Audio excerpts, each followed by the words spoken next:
Hey, how's it growing, everybody? I got a couple more beds left to prep and we're ready to roll. Everything else is, for the first time in a long time, just ready to plant out. It's taken us a few years. We just moved into this house, and the first year I had in-ground. Then after figuring out I had horrible clay soil and lots of flooding, we flipped to the raised beds, started making my own soil, and everything's rolling real good. Even though it was clay, the harvest wasn't bad, but it's always far better. I don't care what you're growing or where you're growing. If you're in a raised bed, you're gonna get just better production, better vegetables, everything like that. So I noticed a lot more engagement with gardening, and this isn't just for a healthier lifestyle. It's also a huge price saver, especially now with the prices of fruits and vegetables in the grocery store. They're completely out of control, and they're showing no signs of coming back down, man. The same with beef. I mean, beef's outrageously priced. Thank God most of what we eat is wild game. We do a lot of our own stuff. Everything in our freezer pretty much comes at our own hands, and it's far healthier for you to live like this. But the gardening aspect, I see a lot more people getting involved in it, and I love it. That's why we do this. I'm trying to teach people. Anyone can do this. You don't have to do it at this level. You can just do tomatoes and peppers, or tomatoes are the most commonly grown thing all across the world. Everybody loves to grow tomatoes, and it's kind of messed up because you go back to the 1920s and 30s, 70% of America was growing a garden. You roll back 1950s and 60s, it's like 50% of America was growing a garden. Nowadays, it's 0.001% of people are growing gardens. It blows my mind. I don't do it for a price. I do it because you have 100% more nutrients, vitamins, everything than anything you buy at the grocery store. That's not no BS. That's straight facts. You can go and do the Pepsi challenge with any vegetable or fruit in a grocery store, bring it here, and if I'm growing it, you'll taste the difference automatically, man. It's the first time my wife had our broccoli, she says, "This broccoli is really strong." I said, "It's not strong. This is how broccoli's supposed to taste." And it's like that across the board. I don't care what it is. Peppers, onions, tomatoes, even the garlic, it's always going to taste better and be more fortified with all the vitamins and nutrients you're supposed to have than anything you're going to get at the grocery store. And it's definitely going to be cheaper. You can do that for the bare minimum. Here comes my daughter with a question. We're live, Braylee. You want to be on live? She knows. You can go and spend $300 at the grocery store, and your cart isn't even full now. And the prices, they have slowed, so that's a good thing. But they're not going to stop. They're not going to go down. They're going to continue to go up. And when something is mass produced, like any of your vegetables, they're wanting to grow these super fast, get them as big as they can, make them look as good as they can, and then get them off to the store and keep going like that. I think a lot of stuff you find at the grocery store is hydroponically grown. There's not a lot of nutrients in a lot of this stuff you're buying there. There just isn't. And I'd love to send our stuff off to a lab with some grocery store stuff and just see the difference. It would be astronomical. And the main thing for me is the taste. Even like we had a giant yields of celery last year that grew super good, and you can absolutely taste the difference. You bite into a stick of that celery. The strings don't bother me. It was super crunchy. They just busted up super easy. Everybody's like, you have to blanch this. You don't have to blanch it. I enjoy that taste. I like the taste of celery how it's supposed to be. I don't like grocery store celery. You compare the two, and I think you'll feel the same way. You can blanch it, but you might just like grocery store celery.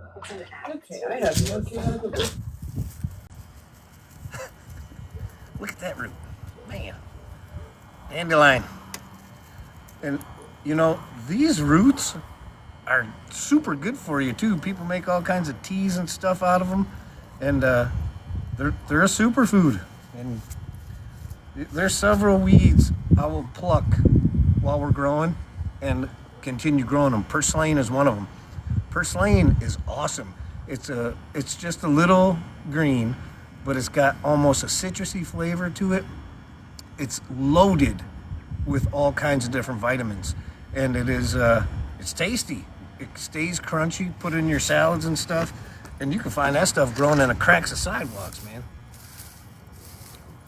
But I think any questions anyone has for gardening, go to my profile. Start scrolling through. I'm doing everything start to finish, so anyone can do this. And I mean, excuses are easy to make. I don't have the time. Yeah, you do. I don't have the space. Yeah, you do. It's just like it's like staying in shape. I live this way. We live this way. We want to stay healthy. Well, you have to do some exercising too, because if you don't sacrifice the time now, you're going to be sacrificing that time later to the doctor and to the pharmacist. And that's a fact. Taking care of business now so that you don't have to do that crap later is beneficial, man. It's going to add years to your life. Plus, you're going to have tons of super tasty food to feed yourself and your family. And the people that get involved in this along the way, they'll benefit from it too. All my neighbors and family members. Once you have cucumbers rolling in, or squash and zucchini, everybody gets squash and zucchini from someone they know growing. Never ever, grower tip, don't grow more than one plant. You only need one plant of squash and one plant of zucchini. Don't plant 4 or 5. You're going to have so much you're not going to know what to do with it. Then you're going to have them getting 15 feet long, and there's nothing you can do with the thing except for make zucchini bread or mulch it. Just grow one plant each. Harvest them while they're young, and then when you graduate from that, experiment. Start growing some funky scallop squash, Gilbert English or custard squash, green gems. There's all kinds of different varieties that are super good that nobody knows about. And these are prolific producers, but the fruits are not going to get 15 feet long. Romanesco zucchini, love that. That's an excellent one. That one can get away from you too if you're not on top of picking. And squash and zucchini are like beans and cucumbers. The more you pick, the more you get. One plant. Stick with one plant. I really liked the scallop squash we grew last year. That stuff stayed good in a milk crate in our room for 6 months. Can't beat that. And you can just yank them out whenever you want or fry them up just like you popped it off the vine. I enjoy that. And, this did not decay.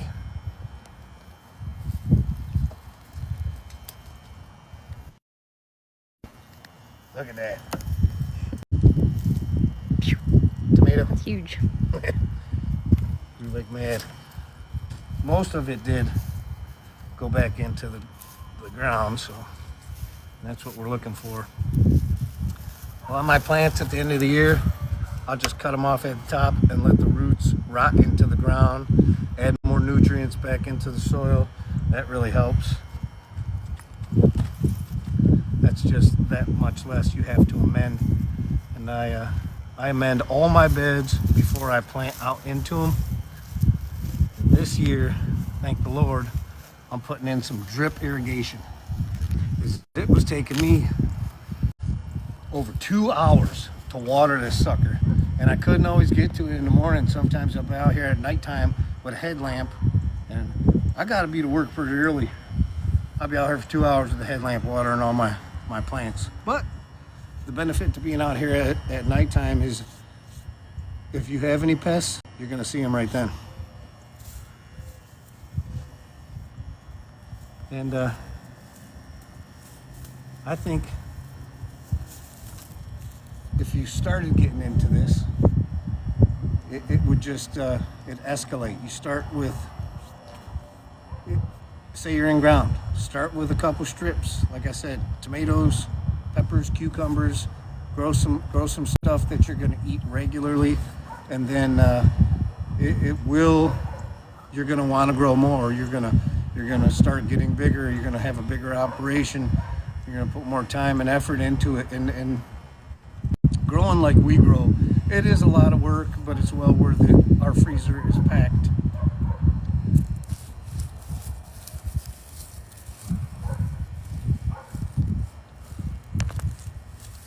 Look at this. Another dandelion. Another dandelion. We're gonna use these. We're gonna make tea. My wife got this She tea from She-Well tea. That stuff is good, man. I don't care if it's menstrual cycles. It tastes good. It does. Me and my son are drinking a crap out of it, and he's like, "I'm not gonna have a menstrual cycle, am I?" I'm like, "I hope not, man." No, I already researched it. You're good to go. I think it's good stuff. We're gonna do our own teas this year. I'm gonna call it He Tea. He-Well tea. No, just He Tea. He's already well. Ooh, look at, see? Good soil. Real good. Earthworms rolling around in it. And all this is wheat straw. And it's what I use for mulch over my plants. And you should absolutely do this after you plant out. If you have drip tape or soaker hose or something like that, put that in place and throw at least an inch of mulch down. This keeps the soil cool and keeps your plants from heating up and the soil from heating up too much. Same with these raised beds. These raised beds, even the metal ones, they get hot during the summertime, especially when it's like 90 degrees out. So what I'm going to do is I'm going to paint them all white. And this will lower your temperature. If the temperature in your soil is 90 degrees, the sun heating this up will raise it up to 115, 120 degrees. And that will carry throughout the entire bed if you don't have mulch down. And it'll go 3 inches down, essentially making it real tough for your plants to survive. They're fighting for their life.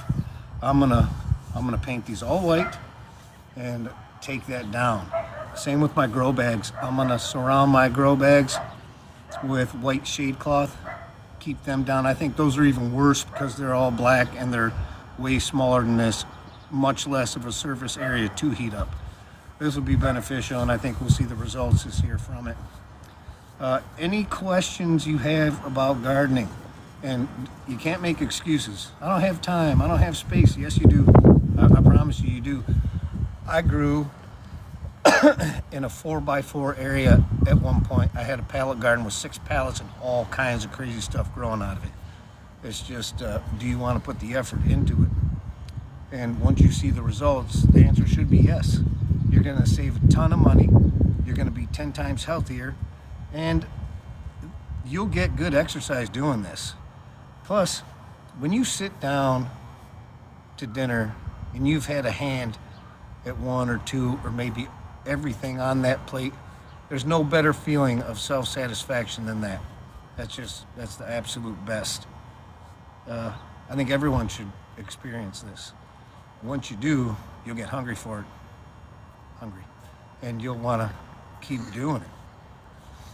Anyways, that's it. It's getting cold. The sun is setting. And I'm going to take my wife inside. We're going to get something to eat. Thanks for watching. Remember to like, subscribe, and follow. We're on TikTok, Facebook, YouTube, and Instagram. See you later.